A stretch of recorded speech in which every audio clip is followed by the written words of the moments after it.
Namo tassa bhagavato arahato samma sambuddhassa. Namo tassa bhagavato arahato samma sambuddhassa. Namo tassa bhagavato arahato samma sambuddhassa. Today's reading is from Buddhadhamma, and it is on chapter or introduction, compiled by a Thai monk named P.A. PAUTTO สมเด็จพระบุทธโกษาอาจารยา translated by Robin Philip Moore, Buddhadhamma Foundation. Buddhadhamma, also edited by Bhinkhu P.A, and worked on with the typesetting with Bhinkhu P.A, copyrighted 2021.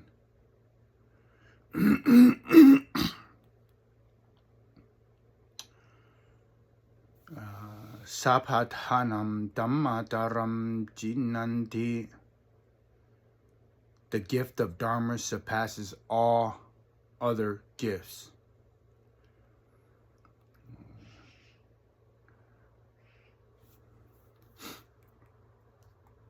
Today we're going to go into the introduction, chapter 1 of the 5 aggregates. And we're also studying from the study guide of the 5 aggregates. This is the 5 skandhas, and recognizing it and so forth. From the perspective of Buddhadhamma,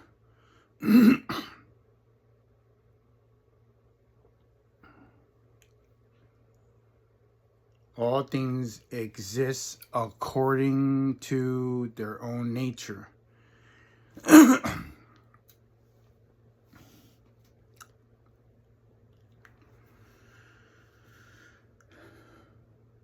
They do not exist as separate fixed entities, and in their case of living creatures, they are not distinct and immutable. Beings or persons, which one can vividly take to be legitimate other than things of which are able to be governed according to their wishes. In Pali, one may refer to things as the phenomenon that arises, Dhamma. And elements are Dhatu, as an aspect of reality, Sabhava. Now, the complete spelling of Sabhava and Dharma from the root Bhava and Sa, from, and then Dharma, translate from the things that exist according to their own nature. Everything that exists in the world exists as a collection of a convergent part. There exists no inherent self or substantial existence within things. When one separates the constitute parts from each other, no self or core remains. A frequent scriptural analogy for this is of a vehicle. In modern times, they call it a car. But when one assembles the various parts according to one's chosen design, one assigns the conventional term wagon to the end product. Yet if one disassembles the parts, no essence of a wagon can be found. All that remains are the various parts, each of which is given in its own specific name. This, in fact, implies that the self or the entity of a vehicle does not exist separate from its constituent parts. The term car, for instance, is simply a conventional designation. Moreover, all of those constitute parts. be also separated into further parts, none of which possesses a stable, fixed essence. So when one states that something exists, one needs to understand it is this context that it exists as a collection of inconsistent constitute elements. Having made this claim, the Buddhist or Theravada teaching goes on to describe the primarily elements or constitute that makes up the world. And because the Theravada's teaching pertained directly to human life, and in particular to the mind, the citta, this elucidation of the constitute parts encompasses both mind and matter, both mentality, nama, dhamma, and corporeality, rupa, dhamma. Here especially emphasizes given to the analysis of the mind. There are many ways to present this division in separate constitutes of life, depending on the objective of the specific analysis.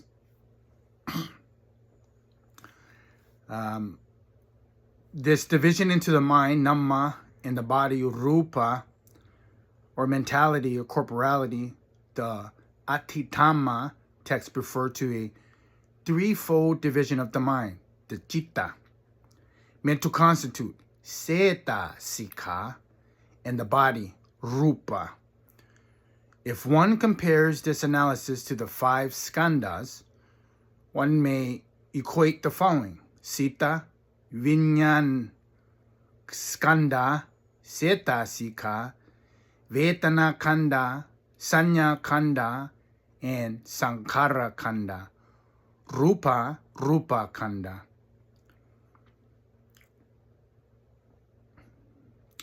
This chapter presents the division of the 5 aggregates, Pancha Skandha, which is the preferred analysis in the sutras. In the Buddhadhamma, the human living entity, what is referred to as a person or a living being, is divided into 5 groups or categories.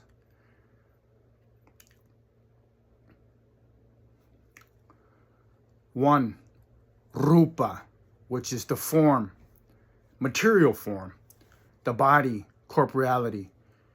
All material constitutes the body and all physical behavior, matter and physical energy, along with the properties and course of such energy. 2, vedana, feeling, sensation, the feeling of pleasure, the feeling of pain, the feeling of being neutral of pleasure nor pain, the feeling from contact by way of the 5 senses, and the feeling by way of the mind. Number 3, sanya, perception, the ability to recognize and to designate, the perception and discernment of various signs, the perception and the discernments of various characteristics, and the perception and the discernment of distinguishing features, enabling one to remember a specific object of attention, ramana. 4, sankhara, mental formations, volitional activities. Those mental constitutes or properties with intention as a leader, which shape the mind as a whole, unwholesome or neutral, which shape a person's thoughts and reflection, as well as the verbal and physical behavior. They are the source of kamma or karma. These are intentional actions.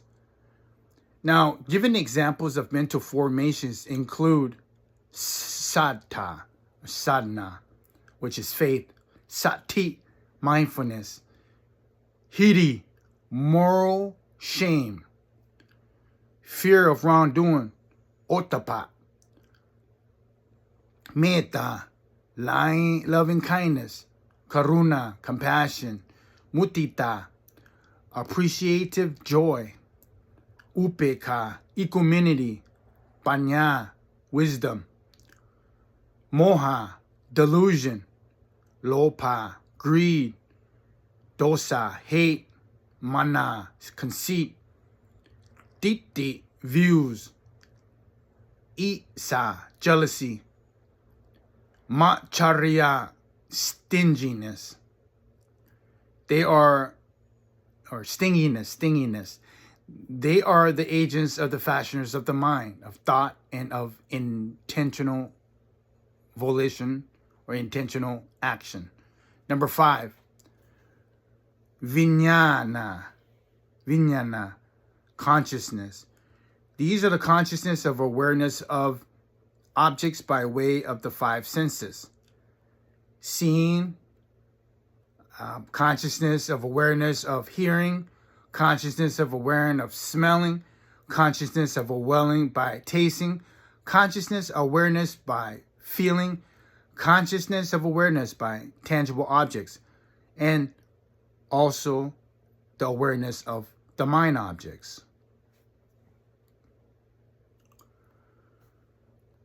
There are several points to be bare in the mind in reference to the final 4 aggregates comprising of the mental aggregates, nama, skandha.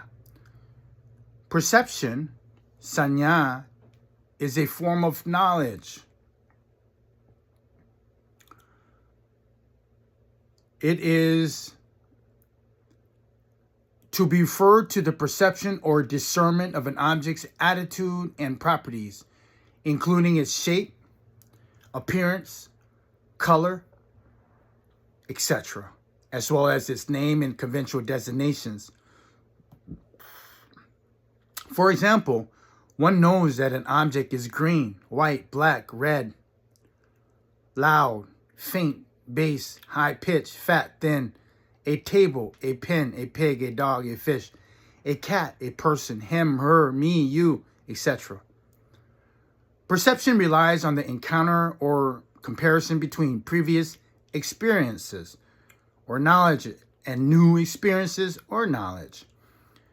If one current experience corresponds with a previous experience, say one meets someone's familiar and one hears a familiar sound, one has recognition.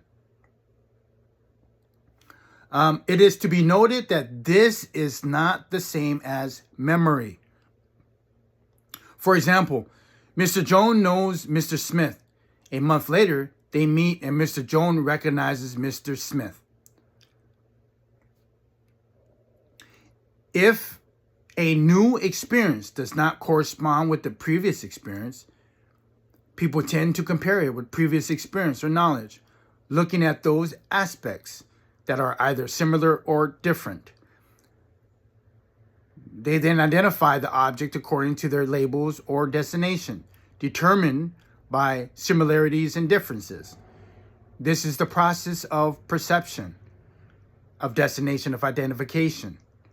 There are many layers to perceptions, including perceptions in according with common agreement and understanding. Example, green, white, yellow, red. Perception is according with the social conventions and traditions, etc. This is polite. This is beautiful. This is normal. This is abnormal. Perception according to a personal preference and contentions. Example, this is attractive. This is admirable. This is irritable. Perception based on the multiple factor. Perception of symbolism.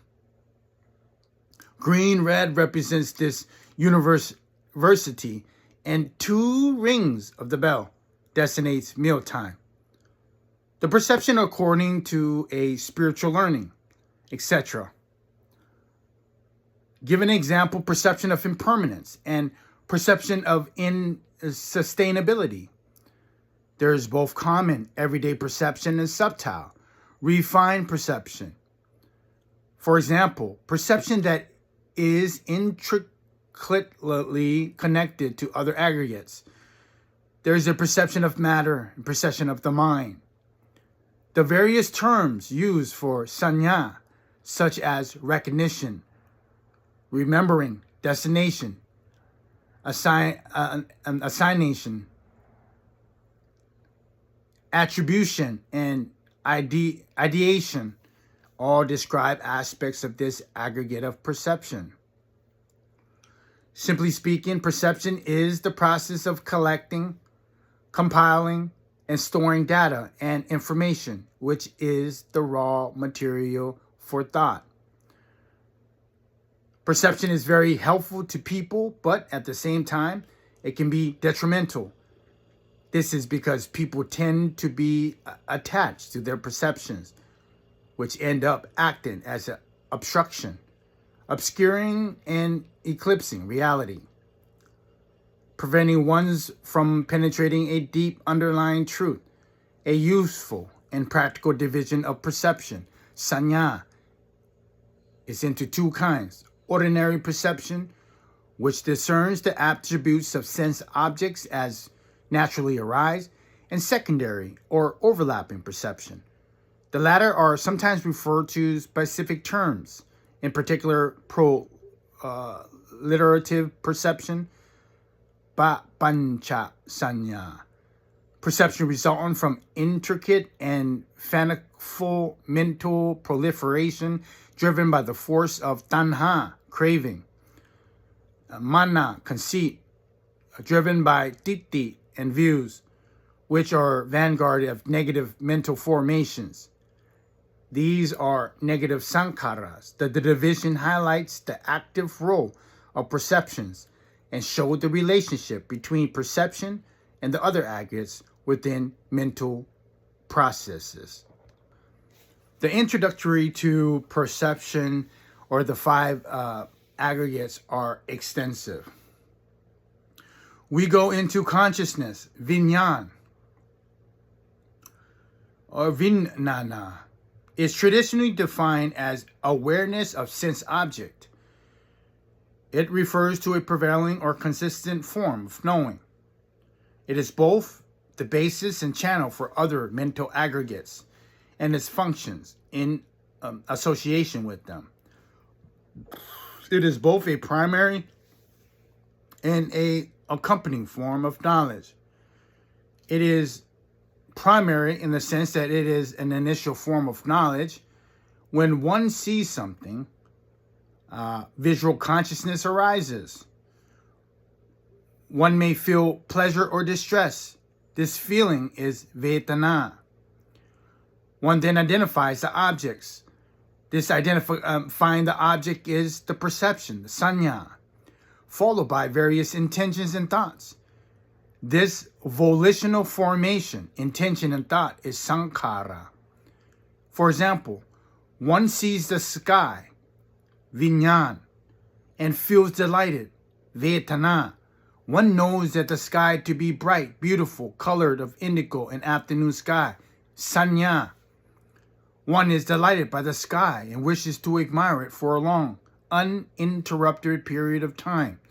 One represents the fact that one's view is obstructed, and one wonders how one can find a place to watch the sky at one leisure, sankhara. Consciousness is an accompanying form of knowledge, in that one knows in conjunction with the other aggregates. When one feels happy, vedana, one knows that one is happy, vinyan. Noting that the feeling of happiness is not the same as knowing that one is happy. When one suffers, vedana, one knows that one is suffering, vinyan. Perceiving something as pleasurable or painful is sanya. One knows according to, and when one engages in various thoughts and intention, sankhara. There is a continual concomitant awareness of this activity, dependent on each other.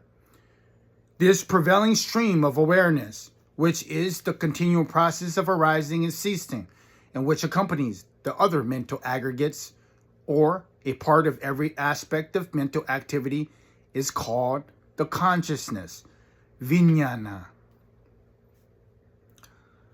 Another special characteristic of consciousness is that it is an awareness of particular, a knowledge of a specific aspect, or a form of discriminative knowledge. This may be understood by way of examples. When one sees a striped piece of cloth, although one may not initially identify it as such, one discerns specific attributes. For example, its colors, which are distinct from another. One's consciousness discerns the distinction perception sanyan. It identifies them as green, white, or red. When one eats a kind of fruit, although one may not yet have identified the flavor as sweet or sour, one already has an awareness of such distinctions. Similarly, although one may have not yet distinguished between the specific kinds of source sourness of, say, pineapples, lemons, tamarines, or plums, or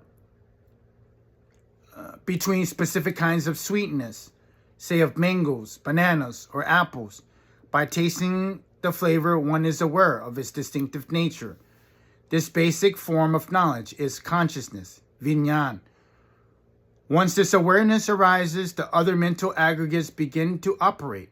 For example, one experiences the flavor as delicious as unsavory, vedana, or one identifies the flavor as one particular kind of sweetness or sourness, sanya. The knowledge of specific aspect referred to above may be explained thus. When consciousness arises, for example, when one sees a visual object, in fact, one is seeing only specific attributes or facets of that object in question. In other words, one sees only those aspects or angles that the one gives importance to, depending on the mental formation, sankhara, which conditions the arising of consciousness, vijnana. For example, in wide expanse of the countryside grows one sole mango tree. It is a large tree, yet it bears only a few pieces of fruit. In this season, it's almost barren of leaves, providing very little shade. On different occasions, 5 separate people visit this tree.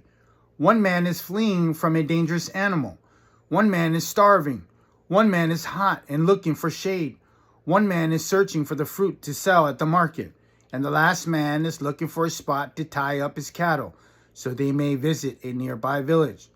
All 5 men see the same tree, but each sees it different ways. For each one-eye consciousness arises, but this consciousness varies depending on their aims, intentions in regard to this tree. Similarly, the perceptions of the tree will also differ according to the aspects of the tree that they look at. Even their feeling, vedana, will differ. The man fleeing from danger will rejoice because he sees the means to escape. The starving man will be delighted because the 3 to 4 mangoes will save him from starvation. The man suffering from heat will be disappointed because the tree does not provide as much shade as normally would. The man looking for fruit may be upset because the palency of the fruit. The man driving his cattle may be relieved to find a temporary shelter for them, and so on. Consciousness in general is very vast accumulation of all the other co-commitment forms of the aggregates playing in together.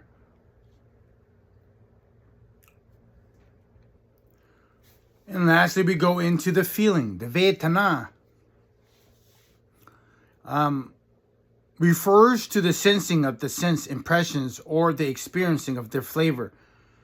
It refers to the feeling of sensation arising in every time there is contact and cognition of sense object. These feelings may be pleasurable, agreeable, painful, and oppressive, or neutral. To avoid confusion with the aggregates of mental formation, sankhara, is important to note that the feeling, vedana, is an activity of the level of reception. It pertains exclusively to the immediate effect of an object on the mind. It does not pertain to the stage of intention or volitional action. In acting in response to the sense impressions, which is the function of mental formation, sankhara. For this reason, such terms as like, dislike, delight, and hatred usually refer to aversion of the activity of mental formations, which involves a subsequent level of activity. These terms normally refer to volitional activities or to the reaction to sense impressions. For example, feeling, vedana, and mental formation, sankhara. Sakku, ita ramana sakku vinyana, seen in an attractive visual form, leads to pleasure, sukha vedana. Then in that object, delight, sakkara raja, or hearing a noise, an annoying noise, sota atnita ramana, sota vinana, it arises displeasure, dukkha vedana, and then it arises hatred or aversion in that object, dosa, sakkara. Feeling, vedana, plays a pivotal role in the lives of sentient creatures because it is both desired and sought after in the sense of the case of pleasure, and feared and avoided in the case of pain. Each time there is contact and cognition of the sense object, feeling acts as the juncture, directing or motivating other mental factors. For example, if one contacts a pleasurable sense object, one pays special attentions to it and perceives it in ways that reciprocate or make the most out of that sensation. One then thinks of strategies for repeating or extending one's experience of that object. Sakkara, mental formations, refers to both the factors determining the quality of the mind, the fashioner of the mind, and the intention, cetana, as chief, and the actual volitional process in which these factors are selected and combined in order to shape and mold one's thoughts, words, deeds, resulting in physical, verbal, and mental action, karma, kamma. In any case, the traditional analysis of the five aggregates, the five skandhas, focuses on the components of reality, rather than focusing on the various dynamic of nature that affects human life. For this reason, the description of mental formation, sankhara, in this context, normally only mentions a list of these determining factors, the fashioner of the mind, along with their attributes. As for the explanation of conditioned processes at which stage these factors reveal themselves that are set in motion, it is reserved for the analysis of dependent origination, paticca samuppattana, which then demonstrates precisely how these factors affect people's lives. In the teaching of dependent origination, mental formation, sankhara, are defined in the context of practical application or operative function. They are divided into kaya sankhara, physical intentional activity, that's bodily volition, vachi sankhara, verbal intentional activity, verbal volition, and sita sankhara, mental intentional activity, mental volition. This differs from the analysis of mental formation in exposition of the five skandhas, five aggregates, in which various determining factors are simply present as listed. Example, sattva, faith, sati, mindfulness, metta, loving kindness, karuna, compassion, panya, wisdom, lobha, greed, dosa, hatred, cetana, intention, samyak or samadhi, concentration. If one compares these analysis to a motor show, the analysis of the five skandhas, five aggregates, is similar to laying out all the car parts of the people while the analysis of the dependent origination is the demonstration, the car, as it is being driven on the road. Of all the determining factors of the mind, cetana, intention, is the leader or the chief, the most important. No matter how many mental formations are operated at any one time, cetana, intention, always participate as the key factor in the process. For this reason, cetana is sometimes used alone to represent all the mental formation, sankhara. Sankhara in this context can be defined as a intentional volition, cetana, along with the associated factor, Bhinkhu, connecting factors, which shape the mind as good, which shape the mind as bad, or which shape the mind as neither good nor bad, neutral, and which determine thoughts, which determines speech, and which determines physical actions, given arisen to mental, given to arisen to verbal, and given arisen to physical action, kamma. Besides occasionally representing or defining all mental formation, sankhara, in term cetana is also used to define or represent the term kamma. In this sense, these terms, sankhara, cetana, kamma, all are roughly the same meaning.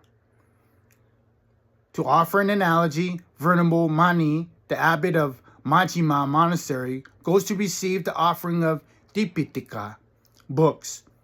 At the formal gathering, the announcement of the honored guests may state Venerable Mani, or the abbot of Majjhima Monastery, simply Majjhima. All three terms express the desired meaning. Besides its central role, cetana, his volitional intention, action, also reveals the special and distinctive properties of mental formations, sankhara, which sets the skandha, aggregate, apart from the others. Cetana may be translated as intentional volition, purpose, or deliberation. The special attribute differentiating mental formation, sankhara, from the other mental aggregates is that they cannot originate spontaneously. The other mental aggregates of feeling, perception, and consciousness, on the other hand, operate on a function with sense impressions that are immediate manifesting in the mind. They are associated with and attend to these sense impressions. They rely on the reception of them in order to function. Mental formation, however, both deliberate over sense impressions and the active response to them. In the doctrine of the threefold cycle, Tivata, in the relation to the dependent origination, Vedana, Sanya, Vijnana, are classified as Vipaka. These are the fruits of action, of karma. Whereas Sankhara is classified as karma itself. Sankhara is classified as action itself. The classification of sankhara and karma refers exclusively to those times when cetana, intention, is operative. The various mental determinants within the round of rebirth, samsara-vata, are classified as kilesa, mental impurities. These explanations may clarify the following questions. Why are feelings of ease and dis-ease classified as vedana, sensations, while the subsequent factors of liking and disliking are classified as mental formation, sankhara? That's a question. Why are perception, sanya, recollection, and mindfulness, sati, memory, classified into separate aggregates? Sati is included among the mental formation, sankhara. That's another question. Why is panya, wisdom, which similar to perception, sanya, and consciousness, vijna, is a form of knowledge, classified as mental formation, sankhara? That's another question.